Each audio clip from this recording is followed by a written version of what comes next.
Baik, shalom semuanya, selamat hari Minggu. Dan pada kesempatan ini menyelesaikan bulan yang kita diberkati di dalamnya. Dan kesempatan ini saya beri judul topiknya adalah Thinking God Tough. Ya. Yang kalau di bahasa Indonesia kan artinya mikir yang di pikiran Tuhan. Karena ini bukan sebuah pencarian yang bisa diselesaikan dalam satu momentum, namun sesungguhnya sudah dibukakan jelas dari firman bagaimana Anda dan saya bisa menemukan hal ini. Dan ini penting karena apabila kita nggak paham yang satu ini, maka kita akan beda frekuensi dengan Tuhan, yang akhirnya tidak jarang perjalanan kehidupan kita penuh dengan frustrasi, lalu kemudian bertanya tentang apa maunya Tuhan, sementara secara tertulis Alkitab sudah memberikan informasi kepada kita tentang apa maunya. Ini seperti bertanya sesuatu yang sebenarnya sudah diberitahu sebelumnya apa maksudnya, namun kita bertanya ulang karena kita tidak mengupayakan diri untuk mencari tahu apa yang sebetulnya sudah dijabarkan dengan jelas. Nah, mikir yang di pikiran Tuhan, itu judulnya hari ini. Di dalam Mazmur pasalnya yang ke-139 ayat 17 tertulis demikian. Dan bagiku betapa sulitnya pikiranmu ya Allah, betapa besar jumlahnya. Ini memang sudah dikonfirmasi oleh Daud bahwa nggak mudah, tapi bisa kok. Memang nggak sedikit, makanya tidak bisa berhenti pada satu momentum saja untuk memahami apa yang dia pikirkan. Dan tentunya yang paling penting adalah apa yang dia pikirkan tentang Anda dan saya. Nah, bicara tentang pikiran Tuhan, maka kita akan mendapati dua hal. Yang pertama, Amos 4 ayat 13 di sana mengatakan, sebab sesungguhnya Dia yang membentuk gunung-gunung dan menciptakan angin, yang memberitahukan kepada manusia apa yang dipikirkannya, yang membuat fajar dan kegelapan, dan yang berjejak di atas bukit-bukit bumi. Tuhan Allah semesta alam, itulah namanya. Saya highlight ya, yang memberitahukan kepada manusia apa yang dipikirkannya. Dari mana itu? Dari alam semesta yang adalah manifestasi dari pikiran Tuhan. Di kitab Amos jelas dikatakan bahwa sebetulnya manusia mendapat informasi dari gunung-gunung, dari alam semesta, dari apa yang Tuhan ciptakan tentang apa yang dipikirkan Tuhan. Kemudian di Roma pasalnya yang ke-12, Roma pasal 1 ayat 20, di sana dikatakan sebab apa yang tidak nampak daripadanya, yaitu kekuatannya yang kekal dan keilahiannya dapat nampak kepada pikiran dari karyanya sejak dunia diciptakan, sehingga mereka tidak dapat berdalih. Apa yang nggak nampak dari Tuhan secara kasat mata kita, nampak kepada pikirannya dari karya penciptaannya. Itulah kurang lebih ayat ini mengatakan. Sehingga kita pelan-pelan menyusuri tentang mikir yang di pikiran Tuhan. Yang pertama bahwa sudah termanifestasi pikiran Tuhan itu dari alam semesta yang Dia jadikan. Satu, indah kalau Anda lihat. Yang kedua, ada keseimbangan di sana. Dan yang ketiga, alam semesta ini bisa kita rawat, bisa kita gunakan, tapi tidak bisa kita kendalikan sepenuhnya. Dan kalau itu kita mau selaraskan dari setiap list yang tadi kita katakan, itu artinya sampai pada berujung bahwa kita bisa paham, kita bisa tahu, kita bisa kenali, tapi kita nggak bisa kendalikan pikirannya. Nah, yang kedua, bicara soal pikiran, bahwa sesungguhnya pikiran itu adalah medan tempur kehidupan. Jadi kalau mau membahas bagian salah satu battle mind ini juga masuk ke dalam kategori spiritual warfare. Nah, namun saya nggak mau bahas ke sana, ke peperangan rohani. Saya mau bahas yang ini aja nih. Kita bicara soal mikir yang di pikiran Tuhan. Di 2 Korintus 4 ayat 4 di sana dikatakan, yaitu orang-orang yang tidak percaya, yang pikirannya telah dibutakan oleh ilah zaman ini, sehingga mereka tidak melihat cahaya Injil tentang kemuliaan Kristus, yang adalah gambaran Allah. Pikiran adalah medan tempur kehidupan. Namun, ini yang kadang tidak dipahami karena kita pikir yang kita paham tentang medan pertempuran adalah apa yang kita bisa lihat. Namun sesungguhnya serangan itu terjadi pada manusia melalui pikirannya. Dan apa yang dituhankan pada setiap zaman generasi manusia hidup, itulah yang membuat kemampuan untuk memahami dari si manusia ini tumpul. Nah, di 2 Korintus 10 ayatnya yang kelima, di sana dikatakan demikian. Kami mematahkan setiap siasat orang dan merubuhkan setiap kubu yang dibangun oleh keangkuhan manusia untuk menentang pengenalan akan Allah. Kami menawan segala pikiran dan menaklukkannya kepada Kristus.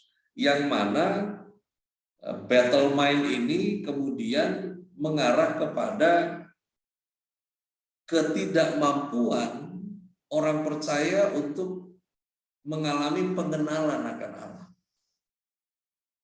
Makin lama makin gak paham dan akhirnya memandang Tuhan sebagai sesuatu yang ini gak real nih. Ini nggak nyata karena makin awalnya maunya percaya, tapi lama-lama kok makin nggak jelas. Makin berapa banyak orang yang Anda kenal yang sudah dipermainkan oleh iblis dengan medan pertempuran kehidupan ini, yaitu pikiran. Di mana akhirnya mereka memunculkan filosofi-filosofi yang aneh-aneh, nyeleneh, yang mereka pikir ini menjadi jawaban dari ketidak mengenalnya mereka kepada Tuhan yang menciptakan. Sebetulnya ini manifestasi dari frustasi dan tidak paham akan hal ini. Di 2 Korintus pasalnya yang ke-11 ayat 3 di sana tertulis, tetapi aku takut. Ini Paulus mengatakan, aku takut kalau pikiran kamu disesatkan dari kesetiaan kamu yang sejati kepada Kristus. Sama seperti Hawa yang diperdaya oleh ular itu dengan kelicikannya. Sampai-sampai kata takut itu keluar dari mulutnya Paulus. Karena pikiran itu sungguh adalah medan tempur kehidupan. Di mana seseorang bisa tumbuh menjadi lumpuh pengenalan akan Allah ketika dia hancur di medan tempur pikiran itu. Dan ini setiap orang mengalami, hanya menyadari atau tidak itu beda-beda. Bahwa yang diserang itu bukan hatimu, tetapi pikiranmu sebetulnya yang diserang. Sehingga kita ini bisa menjadi berhenti untuk mempercayai Tuhan.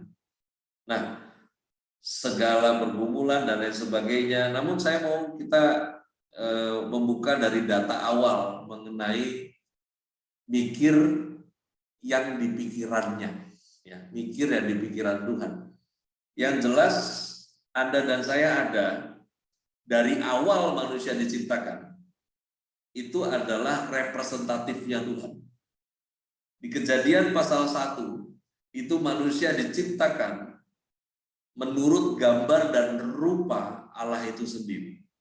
Dengan demikian, yang ada dalam pikirannya adalah diadakannya makhluk yang satu-satunya menjadi representatif keberadaan diri Sang Pencipta.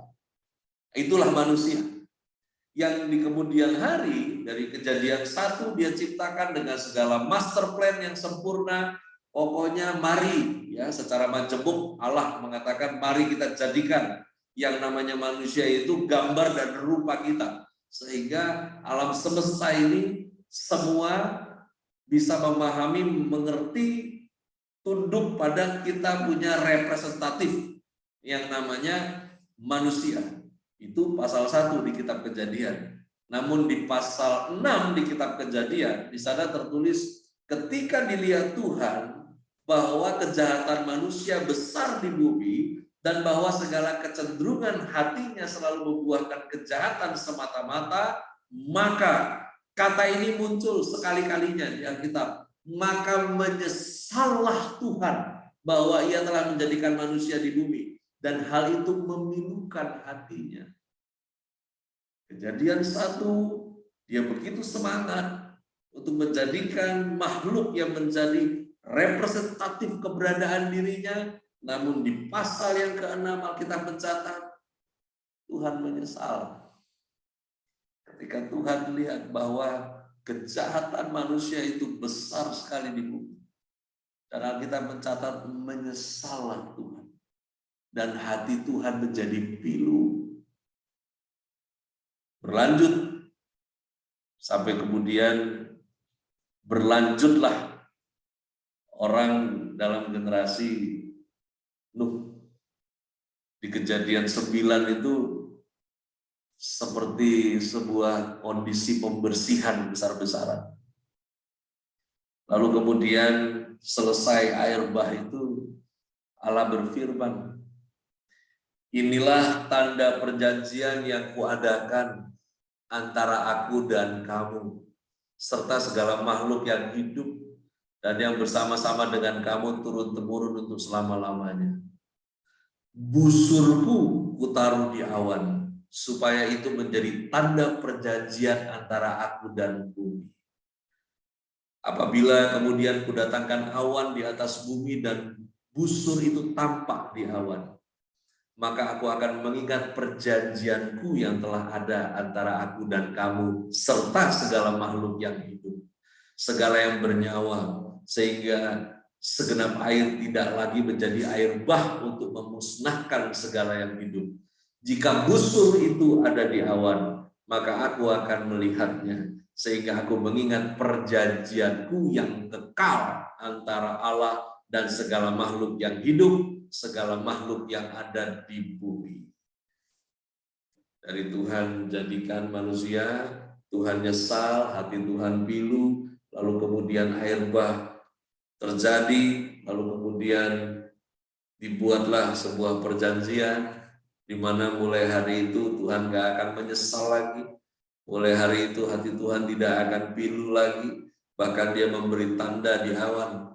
Yang dia katakan busurku kutaruh di awan. Hari ini kalau Anda lihat busurnya Tuhan, ya Anda bisa lihat pelangi, ya itu gambaran dari busur Tuhan. Di mana pelangi itu adalah gambaran gentleman agreement Allah, di mana dia nggak akan menyesal lagi terhadapmu, dia nggak akan lagi pilu hatinya. Bahkan di Yesaya 46 ayat 3-4, melalui bangsa yang dia kasihi, dia buat sebuah perjanjian yang bagian dari pikirannya, yang dia katakan bahwa sampai masa tuamu aku tetap dia, dan sampai masa putih rambutmu aku menggendong kamu. Aku telah melakukannya dan mau menanggung kamu terus. Dikatakan, aku mau memikul kamu dan menyelamatkan kamu. Kembali ke pikiran. Ya. Jemaat Tuhan ini luar biasa, karena mulai sekarang stop pikiranmu dipermainkan dan stop bermain-main dengan pikiranmu. Karena sesungguhnya Allah menyatakan semua tentang keberadaan diri Anda dan saya seluruhnya oleh karena kasih dan anugerahnya.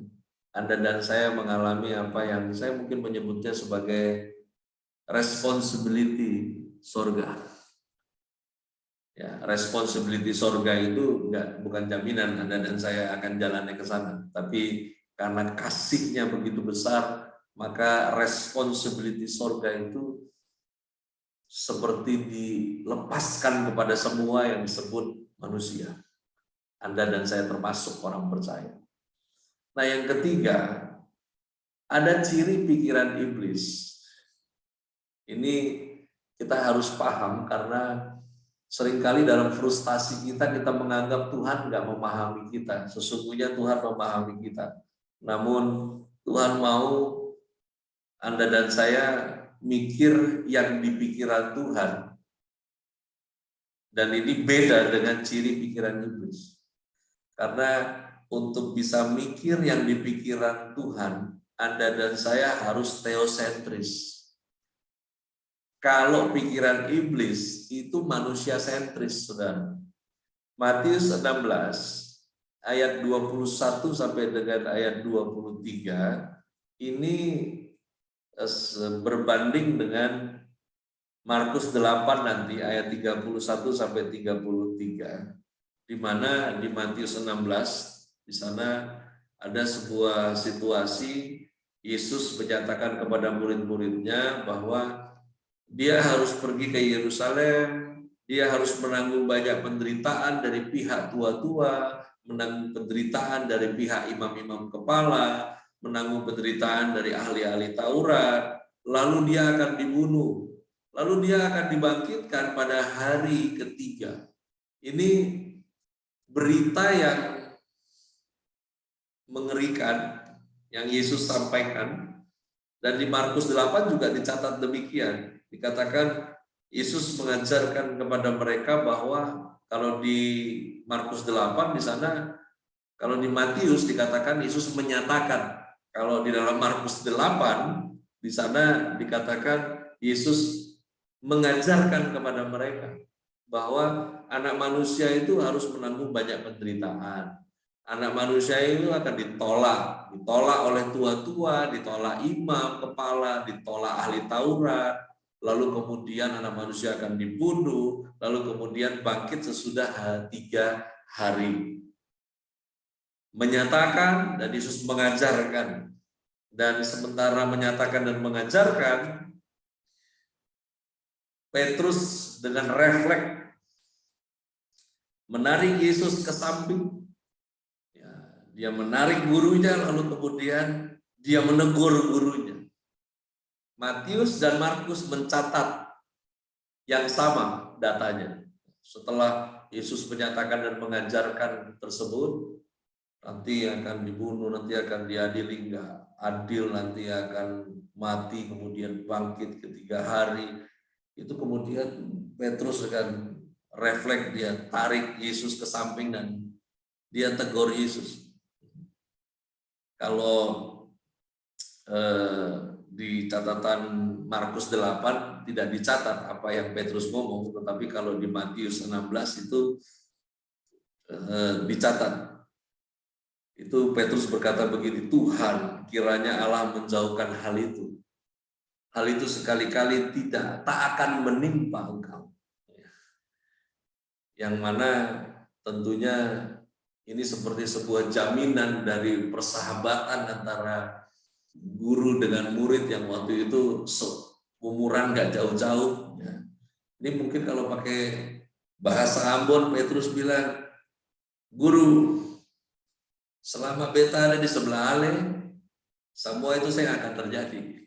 Kurang lebih begitu dia mau ngomong. Ya, pokoknya guru tenang aja.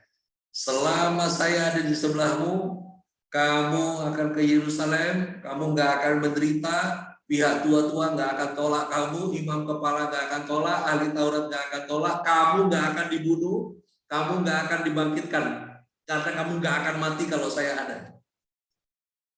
Saya nggak tahu apa ada niat nggak untuk dipuji ketika Petrus tarik Yesus dan bilang, santai sudah, Koco, pokoknya beta jaga Ale. Pokoknya apa, ale rasa beta rasa. Mungkin dia pengennya dapat pelukan kali ya, tapi ini beda.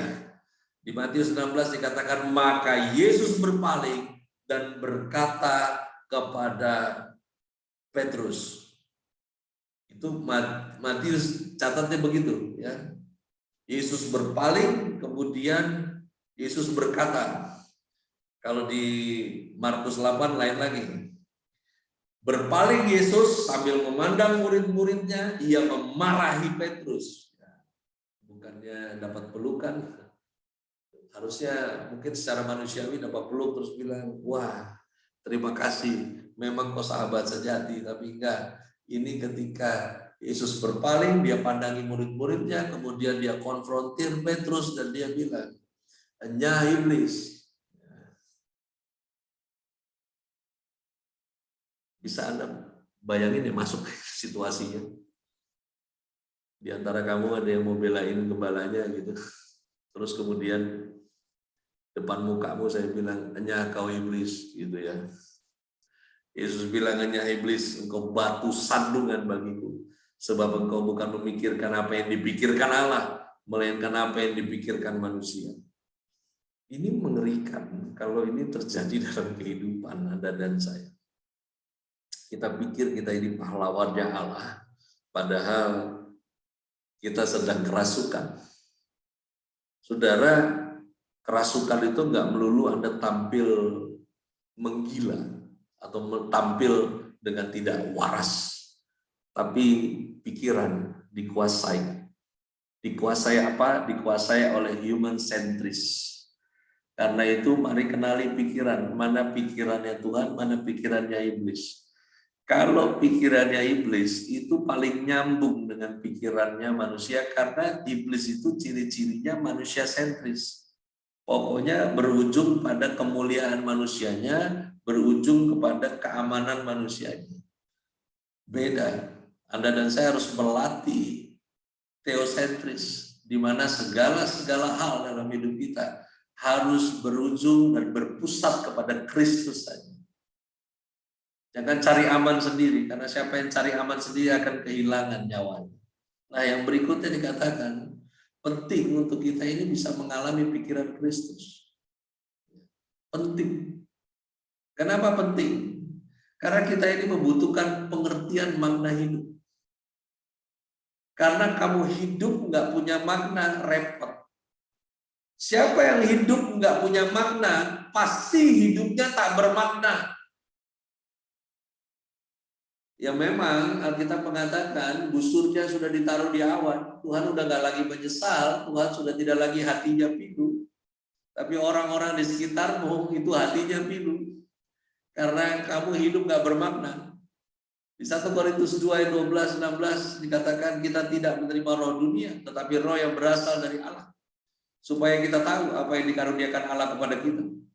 Dan karena kami menafsirkan hal-hal rohani kepada mereka yang mempunyai roh, kami berkata-kata tentang karunia-karunia Allah dengan perkataan yang bukan diajarkan kepada kami oleh hikmat manusia, tetapi oleh roh.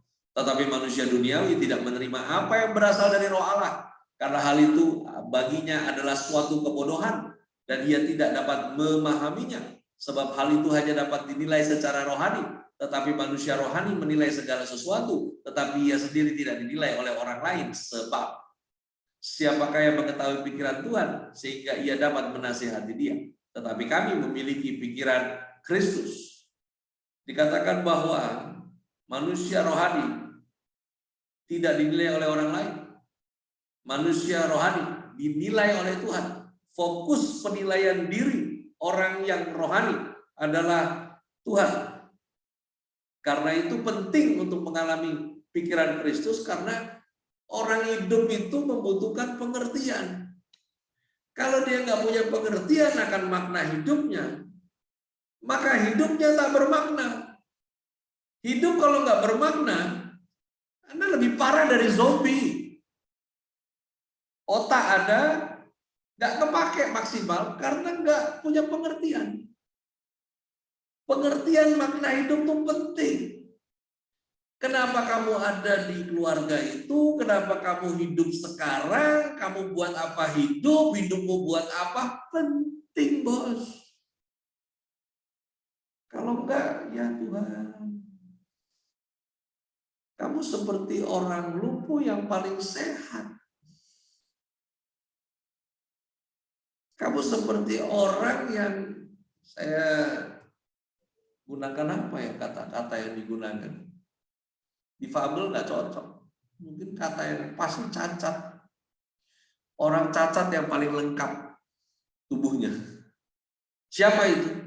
Mereka yang nggak memiliki pengertian makna hidup. Akhirnya memang useless hidupnya. Mau bikin apa ya udah gini lah. Begini ya terima aja lah gini ya. Mau gimana lagi? Memang susah ya susah lah. Mau bikin apa juga mentok ya kepentok lah. Ya tolonglah pahami saya lah yang mentok inilah. Memang susah. Jadi tolonglah pahami saya itu memang susah. Ngeri. Ngeri, saudara. Ini bukan masalah kamu jadi cerdas, jadi lebih berhebat, jadi lebih bijaksana. Enggak, bukan itu saya mau bahas. Tapi mikir yang di pikiran Tuhan itu wajib untuk orang percaya. Karena kita ini membutuhkan pengertian makna hidup. Penting mengalami pikiran Kristus. Karena kita ini membutuhkan penyertaan Tuhan.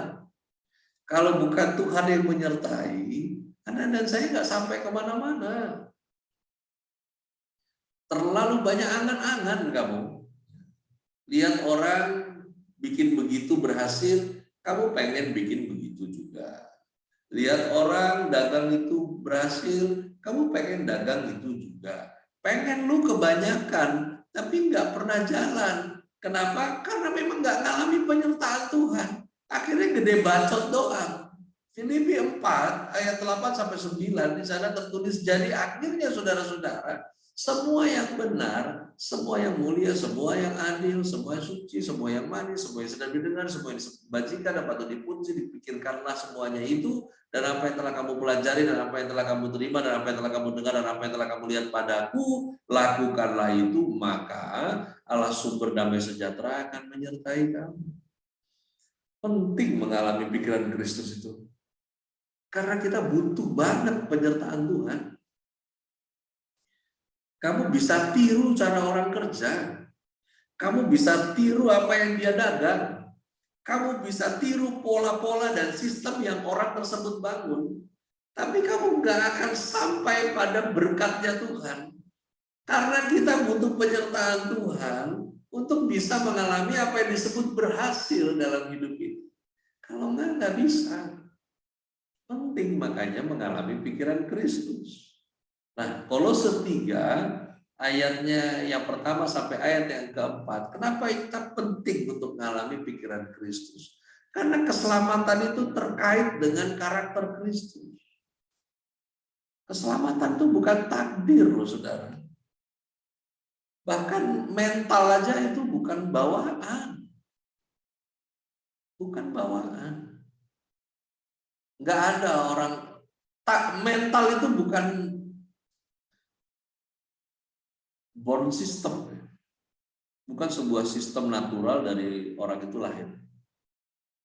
Genetik bawaan ada. Mungkin genetik bawaannya keluarga besarnya introvert, genetik bawaannya keluarga besarnya ekstrovert, ya paling bentok sampai di situ. Tapi untuk seseorang hidupnya mengalami breakthrough, itu bukan gift, bukan gift. Makanya penting mengalami pikiran Kristus, karena keselamatan itu terkait dengan karakter Kristus. Karena kita ini mikir yang dipikirannya Tuhan, maka Anda dan saya kelakuannya juga jadi satu karakter dengan yang kita sembah. Di Kolose 3 di sana dikatakan, karena itu kalau kamu dibangkitkan bersama dengan Kristus, cari perkara yang di atas di mana Kristus ada, duduk di sebelah kanan Allah. Pikirkanlah perkara yang di atas, bukan yang di bumi, sebab kamu telah mati dan hidupmu tersembunyi dengan Kristus di dalam Allah. Apabila Kristus yang adalah hidup kita, apabila Kristus yang adalah hidup kita menyatakan diri kelak, kamu pun akan menyatakan diri bersama-sama dengan Dia dalam kemuliaan, menjadi serupa akhirnya. Kenapa? Karena terus-menerus kita mengejar mikir, lakukan dari apa yang di pikirannya Tuhan. Karena itu penting alami pikiran Kristus. Karena itu mari kita miliki pikiran Kristus. Efesus 4 ayat 20 sampai 24. Menerima pengajaran di dalam Dia menurut kebenaran yang nyata dalam Yesus. Menanggalkan manusia lama supaya kamu dibaharui di dalam roh dan pikiranmu. Menggenakan manusia baru menurut kehendak Allah di dalam kebenaran dan kekudusan. Yuk jadi orang yang mudah untuk mempercayai kebenaran Tuhan. Sehingga kita memiliki pikiran Kristus. Saya tadi sampaikan ya, bahwa bukan faktor kelahiran mental seseorang itu menjadikan orang itu mengalami terobosan terus dalam hidup. Mengalami terus terobosan dalam hidup. Bukan. Tapi karena belief system. Karena apa yang dia percaya. Semoga sampai di sini apa yang saya sampaikan Anda bisa tangkap. Kamu harusnya percaya apa yang ada di pikiran Tuhan tentang kamu. Bukan percaya akan keberadaan dirimu dan kamu berpikir tentang dirimu dengan dasar keadaanmu. Saya kalau nyimak lagu yang titlenya Sungguh Indah, itu kan diambil dari Mazmur ya, di mana dikatakan, kemanakah aku dapat pergi menjauhi rohmu yang suci, dan menyebut Tuhan itu kau sahabat, kau dekat. Kemudian lanjut lagi teksnya, bahkan seluruh pengabdianku tak bisa membalas kesetiaanmu, sungguh mulia dan berharga. Dan itu di ref yang kedua, kalimatnya bilang, sungguh indah yang kau pikirkan tentangku, tak terselami bagiku, sungguh indah. Emang gitu kok faktanya. Memang begitu kebenarannya. Sungguh indah yang Tuhan pikirkan tentang kamu. Jadi jangan percaya dengan keadaanmu. Jadilah mudah mempercayai kebenaran. Jangan excuse lagi diri kamu dan kemudian kamu paksa semua orang untuk excuse keberadaanmu. Jangan sia-siakan hal-hal besar yang Tuhan sediakan dalam kehidupan. Terlepas kondisi Anda paling terpuruk hari ini, jadilah mudah mempercayai kebenaran. Dan Roma 12 ayat 2 sampai 3 di sana tertulis, mari kita lakukan kebenaran sampai kebenaran itu menguasai Anda dan saya. Kalau mau memiliki pikiran Kristus, relakan untuk terus melakukan apa yang benar sampai kebenaran itu menguasai tubuh jiwa roh Anda dan saya. Roma 12 mengatakan, berubahlah oleh pembaruan budimu. Hendaklah kamu berpikir begitu rupa, sehingga kamu menguasai diri menurut ukuran iman. Menguasai diri menurut ukuran yang Tuhan mau kamu percaya, dari apa yang Tuhan mau kamu percaya, itu iman. Saya selalu ulang-ulang, iman source-nya itu dari firman. Iman source-nya itu bukan dari motivasi diri. Tuhan bilang kamu berharga. Tuhan bilang dia mau gendong kamu sampai rambutmu putih. Tuhan bilang nggak ada lagi dia pernah menyesal terhadap kamu. Dia nggak akan berhenti mengasihimu. Gimana bisa kamu berhenti lakukan yang benar dalam hidup kamu? Mari berpikir begitu rupa. Supaya Anda dan saya kuasai diri menurut ukuran iman yang dikaruniakan Allah kepada kamu masing-masing. Jatah berkatnya, terobosan demi terobosan. Tapi dimulai dari memiliki pikiran Kristus. Itu startupnya di mana Anda dan saya terus lakukan kebenaran. Sampai kebenaran itu menguasai sepenuhnya. Dan kemudian tidak hanya kebenaran yang menguasai sepenuhnya, tapi juga keberadaan diri yang dimiliki Allah sepenuhnya. Di Filipi 2 ayat 5 sampai 7 dikatakan, di sana pikiran dan perasaan yang terdapat juga dalam Kristus Yesus. Tidak menganggap kesetaraan dengan Allah itu sebagai milik yang harus dipertahankan. mengosongkan dirinya sendiri, mengambil rupa seorang hamba. Belum jadi bos, kelakuan udah kayak bos, susah. Mau mimpin tapi gak pernah diri dipimpin, gak mungkin. Mari relakan diri ini untuk dimiliki Allah sepenuhnya. Sehingga kita memiliki pikiran Kristus. Jadi paham, jadi kuat. Sehingga Anda memiliki ketahanan. Dunia gak akan jadi lebih baik loh. Lepas bulan ini kita akan masuk bulan yang baru. Wah, jangan pikir semua akan baik-baik saja. Gelombang-gelombang akan terjadi, badai-badai baru datang lagi. Tapi kalau kita miliki pikiran Kristus, kita harus mulai direlakan diri untuk dimiliki Allah sepenuhnya. Dan orang yang merelakan diri untuk dimiliki Allah, hidupnya nggak akan sembarangan, dia akan penuh semangat, dia akan antusias. Di 1 Petrus 4 ayat 1-2 di sana disebutkan mempersenjatai dirimu dengan pikiran yang demikian. Apa itu? Di 1 Petrus 4 dikatakan, jadi karena Kristus telah menderita penderitaan badani, kamu pun harus juga mempersenjatai dirimu dengan pikiran yang demikian. Mari untuk memiliki pikiran Kristus, supaya kita bisa mikir yang di pikiran Tuhan. Mari sikapi penderitaan sebagai perlindungan Tuhan. Pelan-pelan mencerna ini. Dan tentunya ini bukan menderita karena perbuatan Anda. Ini menderita karena Anda merelakan diri dimiliki Allah seutuhnya. Ini penderitaan yang Anda alami karena Anda melakukan kebenaran itu sampai kebenaran menguasaimu. Kau menjadi menderita karena kau mudah untuk mempercayai kebenaran sehingga dunia menjadi tidak kompak terhadap kamu. Dan kamu berhadapan dengan penderitaan badan. Menyikapi penderitaan sebagai perlindungan Tuhan. Itu membawa kita lebih dalam untuk paham tentang yang namanya mikir yang di pikiran Tuhan.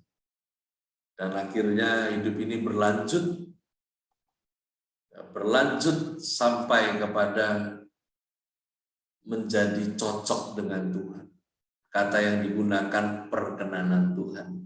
Roma 8 ayat 5-6 dan ayat 14 di sana dikatakan mereka yang hidup menurut roh memikirkan hal-hal yang dari roh. Karena hasratnya adalah Tuhan, maka memikirkan segala hal yang dari Tuhan. Dan semua orang yang dipimpin roh Allah adalah anak Allah. Semua yang termanifest dalam hidupnya itu berasal dari Tuhan. Miliki pikiran Kristus dengan jalan menyukai hidup yang mengejar perkenanan Tuhan. Jemaat Tuhan, belum selesai. Belum selesai perjalanan Anda dan saya sampai hari ini. Percaya bahwa firman gak pernah keliru memberi Anda dan saya informasi. Bahkan firman yang adalah pribadinya itu sedang berperkara saat ini untuk kehidupan Anda dan saya. Mari mikir yang di pikiran Tuhan. Bukan jangan mikir. Yang membuat Anda sehat itu bukan Anda jangan mikir. Karena seringkali ada nasihat orang muda kepada yang lebih tua. Sudah, jangan banyak pikiran, jangan mikir. Gak bisa, kita punya otak pasti mikir. Kecuali udah korslet. Korslet aja pasti mikir, tapi ya karena sudah korslet baru mikir, ya pikiran ya korslet, kan begitu. Oleh karena itu, mari mikir yang di pikiran Tuhan, supaya Anda dan saya lebih sehat, tubuh jiwa roh, supaya Anda dan saya lebih memiliki ketahanan. Karena kalau hidup ini dianalogikan dengan sebuah pertandingan, seberapa kuat kita memukul itu nggak penting, tapi seberapa kuat kita menahan pukulan itu lebih penting. Dan mari lanjutkan perjalanan bersama dengan Tuhan, karena Dia Tuhan yang menjadi sumber harapan kita nggak sia-sia. Jangan fokus pada berkatnya, mari terikat pada sumber berkatnya, dan terus-menerus dikuasai oleh pribadinya, sehingga apa yang dia pikir itu dipenuhkan dalam pikiran Anda dan saya. Tuhan Yesus memberkati kita sekalian.